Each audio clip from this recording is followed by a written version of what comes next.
Tonight on the Fred Factor, Barack Obama is the 44th President of the United States, and we'll find out how the Canadians for Obama group is reacting to this historic election when we speak to one of their spokesmen.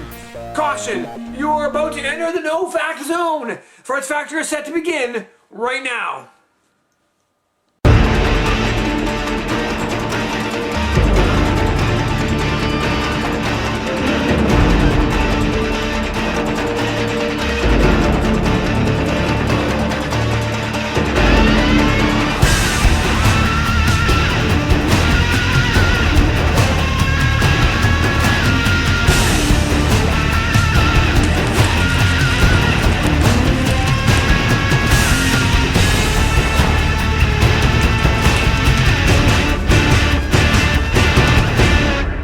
Welcome to the Fred Factor, folks. I am your host tonight, the enigmatic and always very interesting Fred Johns. Thank you for joining us on what is turning out to be a historic week. Barack Obama, of course, elected the 44th President of the United States. Tonight, we will have the opportunity to hear from AJ Puri. He is a spokesperson and one of the founding members of the Canadians for Obama group, a group of Canadian citizens who is banded together in an attempt to help Barack Obama get elected. They have actually been volunteering in the States, helping out with phone banking and door-to-door canvassing and the like, in unpaid positions, as of course if they were in paid positions they would be doing something that would be illegal. But there is no law against Canadians volunteering to help in U.S. elections, just actually being paid to do so.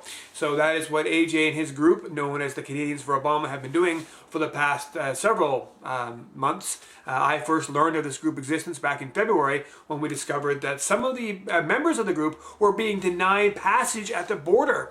They would be heading down to Seattle, for example, to participate in a rally there, and when American border guards, customs agents, found out they were going down to assist in the campaign, they were turned back, which is a frightening thought considering that you could be denied entry into the United States based on nothing more than your political beliefs.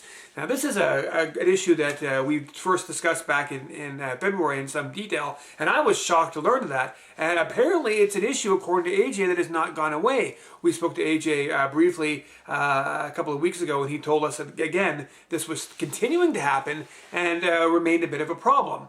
Now, this here is perhaps the kind of change that Barack Obama is supposed to implement and symbolize. This old way of doing things where your political beliefs, your opinions on things are enough to get you blackballed by American customs. It is the hope of Something Cool News and, of course, the Fred Factor that these feelings have changed and will hopefully shift during the time in which Barack Obama is in office. That is a large thing to ask.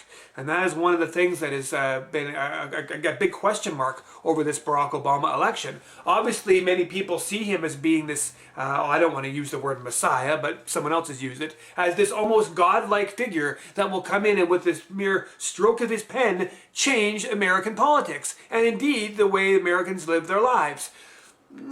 Probably not so likely. Indeed, it is hard for anyone to change their ways in 1 or 2 years, never mind 4 or 8. Certainly Barack Obama does have challenges to fulfill, and he is only human, although some do seem to make him out to be a god. And I'll leave it in the words that Barack said himself at the Alfred E. Smith Memorial Dinner not that long ago, when he said, due to contrary belief, I was not actually born in a manger. And indeed, he was not, although some would argue that point, I'm sure.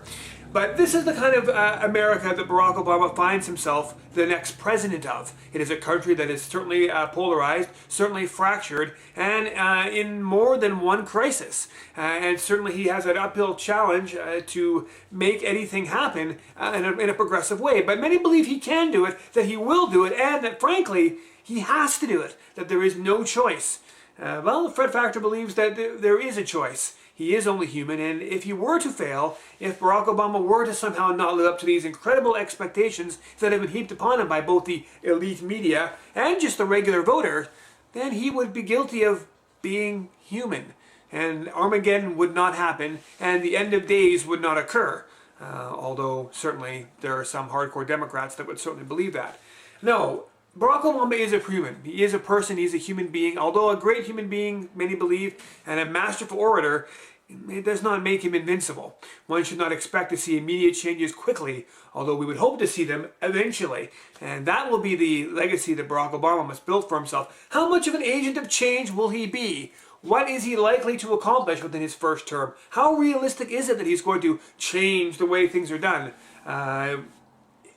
Many people still say, if he was lucky to be elected, it wasn't, many people see it is a landslide, but the popular vote was only up by 8%. This is not exactly a completely overwhelming majority that he gained in the popular vote. Barack Obama does have challenges, and the Fred Factor believes he can accomplish those challenges if he takes things slow and steady, and remember not just who he is, but what he is. And that is a human being who is capable of making mistakes. And that's the memo here, the Talking Points memo from the beginning of the program. Up next, we'll be hearing from A.J. Puri, a spokesperson for Canadians for Obama, who indeed has his opinion on what this Barack Obama election means for Canada.